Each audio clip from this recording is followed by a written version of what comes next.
మన బాగా బాధపడ్డాడట రేవంత్ రెడ్డి. నేను హౌలా అన్న. తెలంగాణ సొమ్మును కాళేశ్వరం అనే ప్రాజెక్టుల గంగల ముంచిన వాళ్ళని ఏమంటారు? లుచ్చగాళ్ళు అంటారు, బిచ్చగాళ్ళు అంటారు. తెలంగాణ అమరవీరులను అవమానించిన వాళ్ళని ఏమంటారు?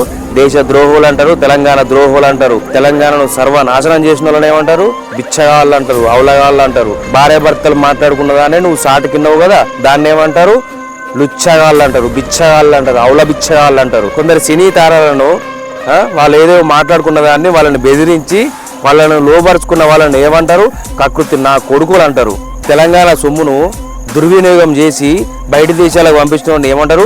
దేశ ద్రోహి అంటారు, తెలంగాణ ద్రోహి అంటారు, దేశ లుచ్చగాళ్ళు అంటారు, తెలంగాణ లుచ్చగాని అంటారు. తెలంగాణ కోసం త్యాగాలు అర్పిస్తే అమరవీరుల త్యాగాల పైన గద్దెనెక్కి కూర్చున్నాడు. మీ అయ్యనేమంటారు? బుచ్చగాడు అంటారు. మా తెలంగాణ గద్దెలను అవమానించిన కేసీఆర్ని ఏమంటారు? బుచ్చగాడు అంటారు, తెలంగాణ ద్రోహి అంటారు. ప్రతి లుచ్చగాడు నెలకొకసారి ఫారెన్ టూర్ పోయేటోడు కూడా మాట్లాడుతాడు. లంగా లుచ్చ ఇంకేమున్నాయి ముచ్చట మత్తుకున్నాయి. ఇంకా అవసరం అనుకుంటే ఇంకేదైనా మాట్లాడవచ్చు.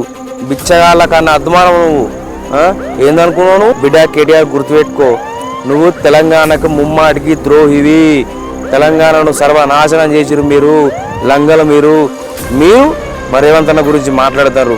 అరే కేటీఆర్, మూతి మీద మీసం లేని ప్రతి ఒక్కడు మగవాడని ముడుతాడు. కేటీఆర్ బల్పు మాటలు మాట్లాడకు బిడ్డ. ఆడున్నా మరి రేవంత్ అన్న దమ్ముంటే మీ అయ్యనొచ్చి రేవంతు అని ఒక పేరు పెట్టి పిలువమని చెప్పు బిడ్డ. బద్దలు భాషంగాలు అవుతాయి, గుర్తుపెట్టుకో. ఇంకొకసారి ఏమన్నా అన్నావా అనుకో, మీరు తెలంగాణను సర్వనాశనం చేసి అమెరికాలో పైసలు దాచిపెట్టుకున్నారు.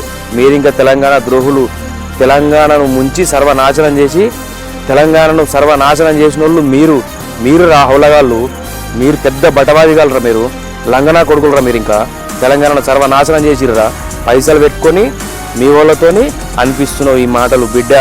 మేము కనుక అందరం బయటకు వచ్చి మీ సంగతి చూసినాం అనుకో, తెలంగాణలో బట్టలు కూడా ఉండే మీకు ఇంకా. ఈడ గుర్తుపెట్టుకో, ఖబర్దార్ చెప్తున్నా.